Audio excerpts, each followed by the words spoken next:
বন্ধুর বিয়ে বলে কথা, ভিজে হলেও যেতে তো হবেই। নমস্কার বন্ধুরা, আমি শুভদীপ, আপনারা দেখছেন আমার একটা ফ্রেশ নিউ ব্লগে। তো বেরিয়ে পড়লাম বন্ধুর বাড়ি যাবো বলে। এত বৃষ্টি হচ্ছে, মাথা খারাপ। তো যেতে যেতে বৃষ্টি শুরু হয়ে গেছে। আমি যাচ্ছি এখন অঙ্কুরহাটির দিকে। তো ওই দেখতেই পাচ্ছেন অঙ্কুরহাটি দিয়ে যাওয়ার সময় এত বৃষ্টি হচ্ছে, মাথা খারাপ হয়ে গেছে। দেখেছেন পুরো ভিজে গেছি, পুরো ভিজে গেছি। তারপরেও যেতে হচ্ছে, কারণ না গেলে এটা খারাপ হবে। আমার ভালো বন্ধু যেতেই বলেছে, অনেকবার করে ডেকেছে।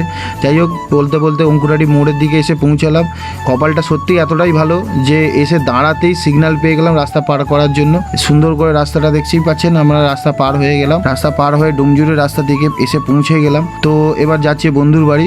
এত রাস্তাটা খারাপ। আর কার কার বাড়ি ডুমজুর বড়গেছিয়া অবশ্যই আমাকে একটা কমেন্ট করে এসে জানাবে যে কার কার ডুমজুর বড়গেছিয়া বাড়ি। যাই হোক, রাস্তায় আস্তে আস্তে এত বৃষ্টি হয়ে গেলো, লাস্টে দাঁড়িয়ে পড়লাম। এত বৃষ্টি হচ্ছে, মাথা খারাপ হয়ে যাচ্ছে, বাপরে বাপ। কিচ্ছু করার নেই, পুরো ভিজে গেছি। দেখো না, পুরো ভিজে গেছি, কিচ্ছু করার নেই।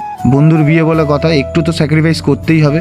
যাই হোক, তারপর বৃষ্টিতে থামতে আবার স্টার্ট দিয়ে বেরিয়ে পড়লাম বন্ধুর বাড়ি যাবো বলে। দেখতে দেখতে এসেই গেলাম। তারপরে বাইকটা রেখে যাই এবার বন্ধুর বাড়ি। আমি একাই, আর তো কেউ নেই, পুরো ফাঁকা। দেখতেই পাচ্ছেন পুরো বিয়ে বাড়ি ফাঁকা। রাত্রির 12টা কে থাকে, সবাই অলরেডি চলেই গেছে। তো আমি এসে পৌঁছালাম।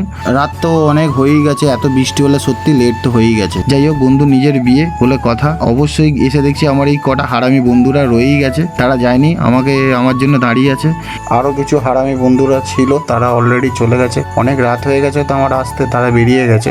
এটাই ভালোবাসা, এটাই থেকে যাবে। যাই হোক, আর ভেতরে ছবি তুলতে পারলাম না, কিছু ছবি তুলে রাখলাম স্মৃতির জন্য। এইগুলোই থেকে যাবে। মানুষ আজ আছে কাল নেই, এই ছবিটাই থেকে যাবে। তোমরা কি বলো? তারপরে কোনো রকমে বিয়ে বাড়িটা খাওয়া দাওয়া করে বেরিয়ে পড়লাম, বাড়ির দিকে রওনা হলাম। আর খাবারের ভিডিও দেখাতে পারলাম না, কারণ অনেক রাত্রিরে গেছি। কোনো রকমে খাওয়া দাওয়া করে নেক্সট টাইমে যখন আমি অন্য কোনো বিয়ে বাড়ি যাবো অবশ্যই আপনাদেরকে দেখাবো। সরি। তারপরে যেতে যেতে সত্যি গ্রামের একটা আলাদাই অনুভূতি। সত্যি মানে আমি একটু গ্রাম বেশি ভালোবাসি। কার কার বড়গাছিয়ার বাড়ি অবশ্যই আমাকে কমেন্টে জানাবে। আমার বড়গাছিয়ার বাড়ি। তো এত সুন্দর এলাকা, আমি খুব ভালোবাসি গ্রাম। আর বড়গাছিয়া এই দিককারের মানে আমতা ফামতার লাইনটা এতটা সুন্দর।